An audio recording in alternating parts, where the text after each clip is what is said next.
Now to our first conversation. Global inflation surges due to supply chain bottlenecks, labor market disruptions, and the resurgence of global demand post-COVID-19 recovery. This has been the global story since February. Will it be the same for the second half of the year? We have that conversation now with Jerry Nebwe, research analyst at Cardinal Stone. Join us right here. Great to have you. Hi, Larry. Good to have you and good to be here on the show. Nice, nice, nice. So has the world adjusted to the impact of the war yet? Say again, I didn't get that. I said, has the world adapted to the impact of the war yet? Well, that's an interesting conversation. In some quarters, we say yes, they've adapted. In some other quarters, we say, well, globally, we're still feeling the impact. But what is obvious as far as the war is concerned and the implications for the global economy is that there is increasing global uncertainty. And this was primarily triggered by the war we're seeing in Ukraine, right? Global uncertainty. Now you have the war in Ukraine, which in itself has come with associated sanctions. Sanctions have led to supply chain disruptions across the globe. We're seeing global inflation, energy costs, food costs climbing, capital flights from emerging and frontier markets, increased risk of distress or debt distress in emerging markets, and worries about a new global recession. So by the time you add all this, it's easy to say that we're still reeling from the impact of the war. Yes, they're still reeling from that impact. And obviously, inflation has been the elephant in the room, all through this year. And everyone is looking for that indication. When is it going to peak? What should we be looking out for, to find that peak level? Well, that's interesting. No one expected that inflation would get to this level that it is at the moment. Take the US, for example, they have an inflation target of 2%, and now you're combating with inflation at 9%. In retrospect, they would have said that last year, perhaps the Fed would have accelerated tightening, but for fears of not trying to disrupt the growth, the post-COVID recovery, they had to delay any tightening of the monetary policy stance. Now, with inflation at current levels, we are seeing acceleration in tightening across the globe, not just in the US. We're seeing the same thing in the Euro area, in emerging markets, even in Nigeria as well. I mean, we saw the MPC hike rates the last time they met. They're meeting again, and then we'll see what else they're going to do, even though they've maintained a hawkish stance. Inflation is a major problem. Energy costs are spiking, food costs are rising, so they will do everything just to make sure they bring it down. Yeah, and doing everything, what are you expecting, for the decision today? What are you expecting? Well, that's interesting. It's a 50-50. They could hike rates and they could leave it where it is at the moment, while we're looking out for all other parameters that they have to consider. But what is important is that they have constantly maintained a hawkish stance. That's what's important. Even if they don't hike rates today, yesterday there was a bond auction.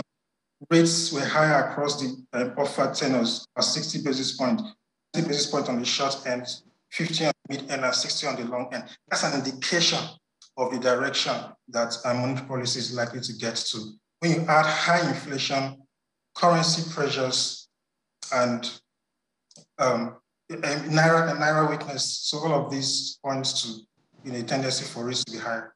Right, and the hawkish stance, that's been the rhythm of, global central bankers at this point. But with many countries, hawkish when it comes to interest rates, what are some of the possible impacts, on the economy for the second half? Talking about the Nigerian economy.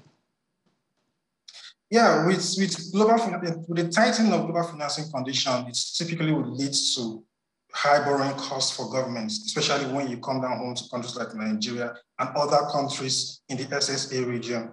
Like I said earlier, there is an increasing risk of debt distress for most of these countries. In 2015, among SSA countries, just about 25% were at a risk of distress.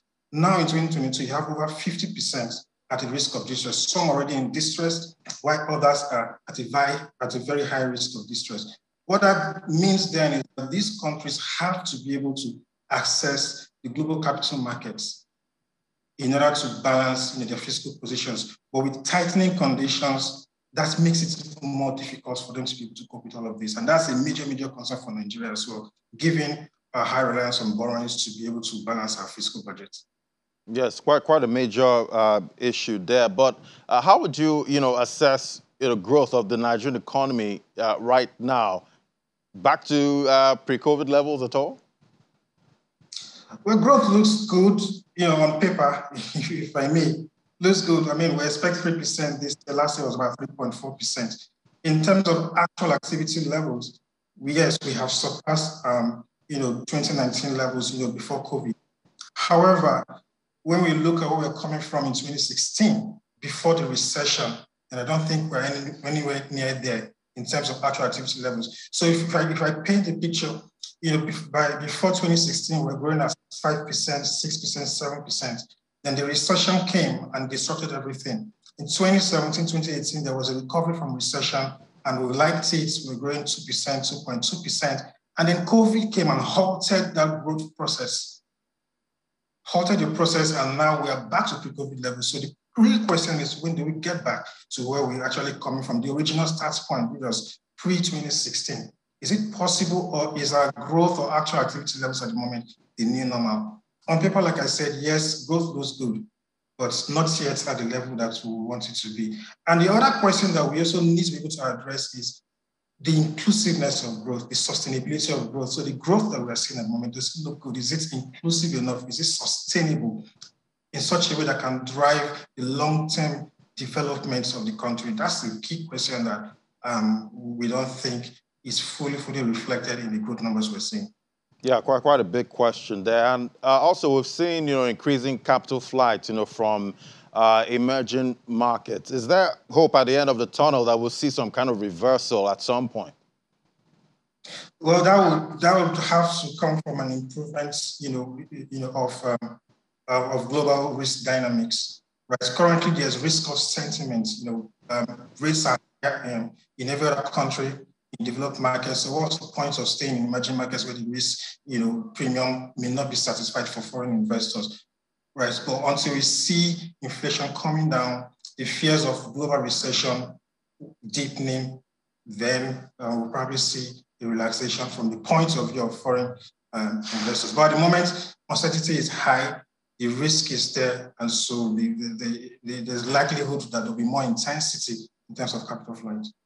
Right, and right now we're dealing with energy issues. Talking about diesel, we're seeing the cost of diesel over 200% up, compared to a year ago. And at the end of the day, we're trying to tame inflation here, and we're also seeing oil importers there putting the pump price at about 170 to 180 naira. So I'm wondering, is it possible that we'll see, inflation tamed, in this country anytime soon? For us, the risks for inflation is well balanced to the upside. That's what we see. And like I said earlier, food costs, energy prices, these have been the key driver of inflation globally. And that's not too different from so you have energy cost pressures, you have food cost pressures. Add to that currency pressures in Nigeria, and then you can tell the direction of inflation is likely to go. Then you also have businesses who are likely to pass on these costs, because for a business to be able to thrive in Nigeria, then they should be able to pass on the costs to their customers. But what happens then when you pass on these costs to your customers is that you accelerate or you increase the multiplier effect of inflation. And that further leads to a worsening of the misery index. Overall, it's just not looking good at the moment for inflation. We expect that inflation could exceed 20% by the end of the year. And this could also have been worse if not for the government shouldering the subsidy burden on PMS. So you take out the impact of subsidy. If we had to pay for PMS at market reflective rates, then we would have seen more worrying inflation numbers. Right, and also, you talked about debt earlier, and, we still have debt servicing issues. Can you paint the picture of what it is right now in Nigeria? Debt servicing issues, so you look at the debt service revenue ratio in Nigeria is in excess of 80%, and that's from about 50% we were coming from in 2015. So that's a worry, and that also speaks to what I said earlier, we still need to be able to balance budget, which means that they still need to rely on external sources of funding, local or foreign, as the case may be. But then the key worry for us is being able to service the debt. Of all the countries I talked about, risk of debt distress, Nigeria at the moment is not at the level yet where there's so much concern. I mean, the risk of debt distress for Nigeria relative to some other countries in the SSA region is lower. However, the high debt service revenue ratio elicits worry at the moment. All right, so what's your outlook, for the markets? For the markets, as we go towards the second half of the year, I think for the markets, the outlook, I will begin with equities. The outlook is going to be influenced by a few variables. We are going to an election year, so there's going to be intense electioneering, and that traditionally comes with risks for the markets. Obviously, it means that foreign investors will still remain on the sidelines, even though they have not been as active in the market as we would have loved them to be. But that's nothing likely to come from that front. But overall, there's a likelihood that there'll be some sort of apathy because investors don't like uncertainty. And that's something that electioneering brings, uncertainty. Investors don't like uncertainty. So that can have an implication on the market. Yield dynamics as well is also a key driver, a key factor to consider. And we expect that rates will go higher as we approach towards the end of the year, which traditionally leads to lower valuation or implies lower valuations for equities. So that in itself has implications for the market. Company performances as well. Some companies have strong fundamentals, which may be good opportunities for investors to play in, especially those who want to stay for the long term. So the performance of these companies and the fundamentals that they have, could also drive some sort of risk-taking, cherry-picking in select sectors. Maybe the banks, for example, investors may think that higher yields is going to be positive for banks, and so that may be a good opportunity to position in that sector, given that we didn't see lots of investors position in banks in the first half of the year. And the developments across the globe, what's going to happen to commodities? This has implications for companies in the country.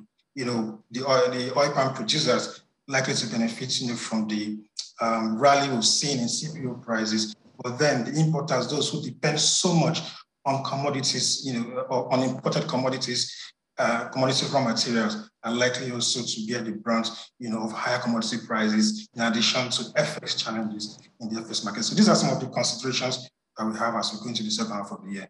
In the fixed income market. Yeah, carry on. Yeah, fixed income markets, obviously, higher yields we expect likely tightening of liquidity, tightening of global financing conditions, which will have impact on the domestic front, election risk, high inflation, currency pressures. All these have indicates that yields are likely to be higher in the second half of the year. Right, and let me take you back to the equities market. Now, we've seen, other markets, global equities market, they are searching for the bottom, right now, talking about investors. But here, ours has been like the best performer, in the first half. Do you see that continue in the second half, or is it time to start looking down? Well, in the second half, we think that the performance in the market in the second half is not likely going to be a mirror. It's likely going to replicate what we see in the first half. So in the first half of the year, we saw over 22%, which was solid, for the market. But in the second half, given the factors I have mentioned, higher yields, which would dampen valuations, electioneering and the uncertainty that it brings, these suggest that there's likely to be some sort of weakness in the second half of the year. Overall, broadly, we think that the market will close positive due to what we've seen in the first half of the year, but we think that the second half is going to drag down the performance of the first half. So we expect some sort of weakness in the market, unless investors who are likely to win in the second half are those who are able to rotate into sectors that are likely to take advantage of the prevailing dynamics, on the yield front, commodity exposure, and having very solid fundamentals.